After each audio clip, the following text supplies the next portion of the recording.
Hello Bong people, welcome to my channel Bong Konna Iti. বং কন্যা ইতির আরেকটা নতুন ভিডিওতে তোমাদের সবাইকে অনেক অনেক স্বাগত। হ্যাঁ জানি অনেক দিন বাদে আমি ভিডিও পোস্ট করছি। সবাই নিশ্চয়ই জানতে চাও যে এই মাঝের লম্বা সময়টা আমি কেন ভিডিও পোস্ট করিনি। আসলে আমার শরীরটা ভীষণই খারাপ ছিল। নভেম্বর ডিসেম্বরে যখন আমার টেস্ট কমপ্লিট হয়ে গিয়েছিল, তারপরে আমাদের একটা নতুন দোকান ওপেন হয়। তো সেটার পিছনে কাজ প্লাস এই ওয়েদার চেঞ্জ সব মিলিয়ে এখনো আমার শরীর ভীষণই খারাপ। কিন্তু ভাবলাম যে পরীক্ষা তো প্রায় সামনেই চলে এলো, আমার যারা বন্ধুরা আছো তাদেরকে একটু শেয়ার না করলে হয় যে আমি কিভাবে আমার মেন এইচএস এক্সামের প্রিপারেশন নিচ্ছি।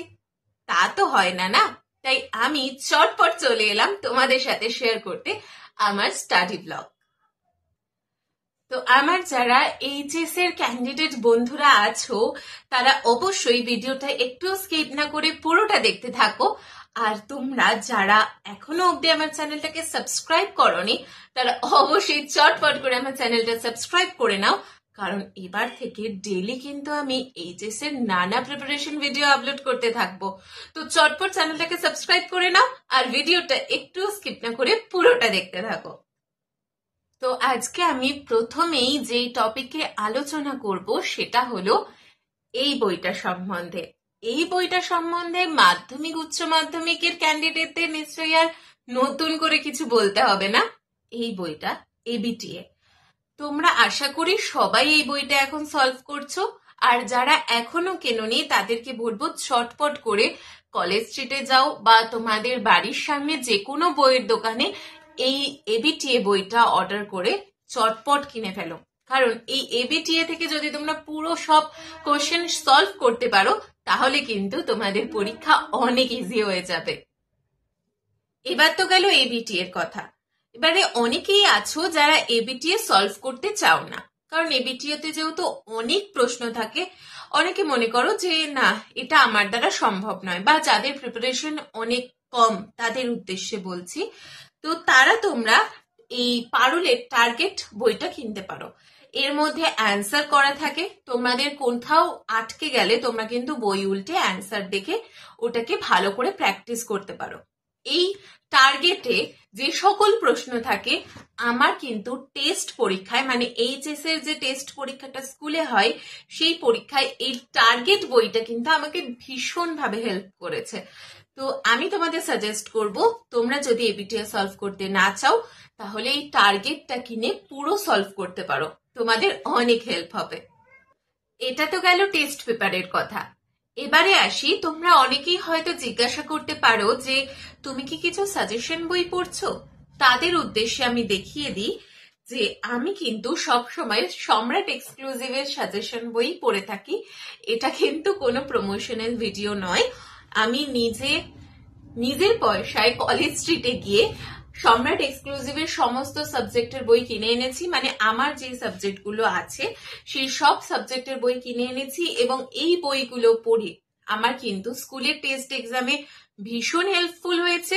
আর আশা করি আমাদের এইচএস এর মেন এক্সামেও সম্রাট এক্সক্লুসিভের এই বইগুলো আমাদের ভীষণ সাহায্য করবে। তো সাজেশন বুক হিসেবে যদি তোমরা কিছু পড়তে চাও তাহলে সম্রাট এক্সক্লুসিভের এই বইগুলো তোমরা চোখ বুঝে পড়তে পারো। হ্যাঁ, কিছু ভুল ত্রুটি তো আছেই প্রিন্টিং এ, সেগুলো একটু বুঝে তোমরা কিন্তু নিশ্চিন্তে পড়তে পারো। এবারে চলো আমরা এবিটিএ বইটা থেকে, আমাদের যেহেতু সবার বেঙ্গলি ইংলিশ এই দুটো সাবজেক্ট কমন আছে, তাই আজকে একটু বাংলা পেজগুলো সলভ করা যাক। একটু এমসিকিউ সলভ করি, আর উত্তর যেগুলো পাবো সেগুলো অবশ্যই তোমাদের সাথে শেয়ার করব। আমি আজকে যেটা করব আমি বলে দিচ্ছি, প্রথম দুটো পেজ থেকে 10টা করে এমসিকিউ আমি এখন সলভ করব আর তোমাদের সাথে অ্যান্সারটা শেয়ার করব। হ্যাঁ, আমার হয়তো অনেক ভুল হতে পারে, যদি কিছু ভুল হয় তোমরা অবশ্যই কমেন্টে জানিও, তাহলে কিন্তু আমি ঠিক করে নেব।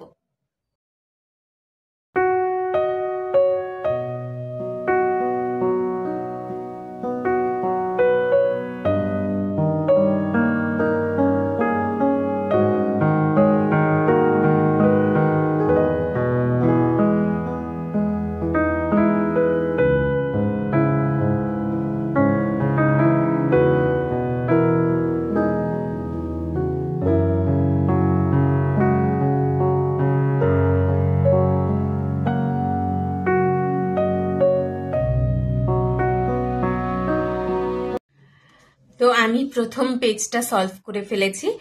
তো 9 নম্বর পেজ, এবিটিএ বই থেকে, বাংলা সাবজেক্ট। তো প্রথম প্রশ্নটার উত্তর হবে নিখিল রোগা তীক্ষ্ণ বুদ্ধি এবং একটু আলসে প্রকৃতির লোক। সেকেন্ড হবে বড় বাড়িতে ভাত মাছের সঙ্গে খাওয়ার জন্য চাল রান্না হয়, রামশাল চাল। 3 নম্বর বিজ্ঞ চৌকিদারের পরামর্শ মানা হলো বুড়িকে নদীতে ফেলে আসতে। 4 নম্বর জীবনকে আমৃত্যু কিসের তপস্যা বলেছেন কবি? দুঃখের তপস্যা। 5 নম্বর নদীর জল পাপড়ির মতো ড্যাশ পাপড়ির মতো লাল, কিসের পাপড়ি? মচকা ফুলের পাপড়ির মতো লাল। 6 নম্বর মহুয়ার দেশে মাঝে মাঝে কবি কি শোনেন? কয়লা খনির শব্দ। 7 নম্বর গাছের সবুজটুকু শরীরে কিসের জন্য দরকার?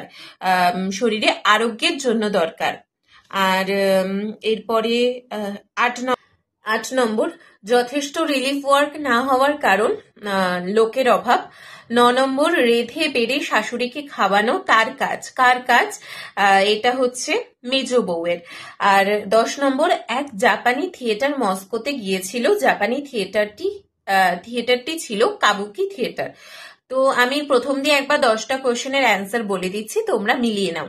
প্রথম 1 নম্বর ক, 2 নম্বর ক, 3 নম্বর গ, 4 গ, 5 খ, 6 খ, 7 খ, 8 ক, 9 ক, 10 ক।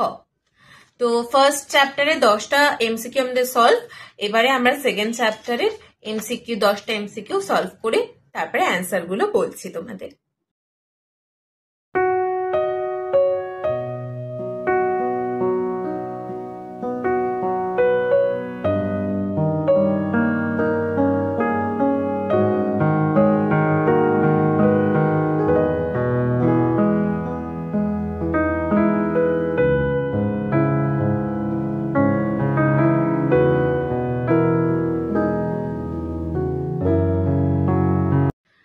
তো আমাদের সেকেন্ড পেজটাও কমপ্লিট হয়ে গেছে। 25 নম্বর পাতা।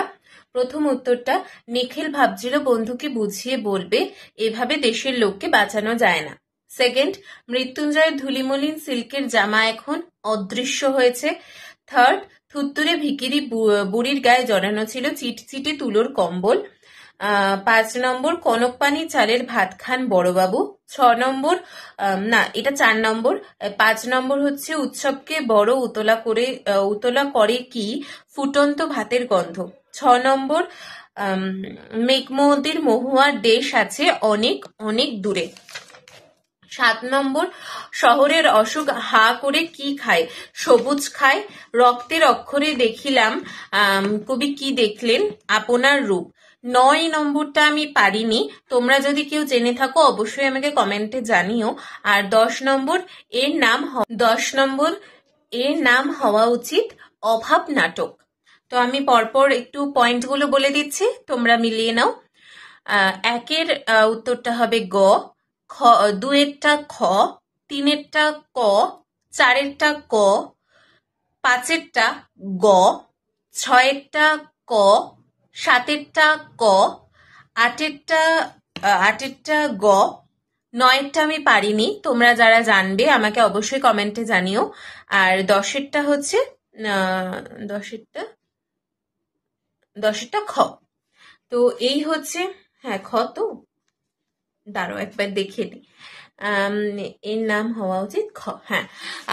তো এই হলো আমাদের দুটো পেজের প্রথম 10টা করে এমসিকিউ সলভ।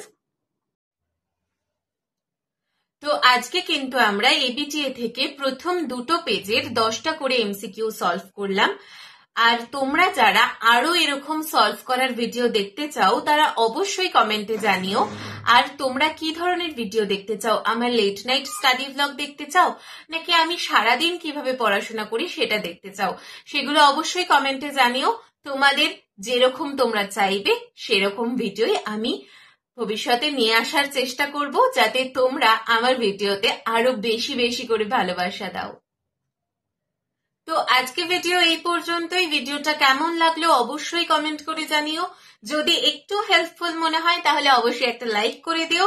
আর এরকম ভিডিও যদি ভবিষ্যতে আরো দেখতে চাও তাহলে অবশ্যই কমেন্ট করে যেতে একদম ভুলো না। তো সকলেই ভালো থেকো, সুস্থ থেকো, আনন্দে থেকো।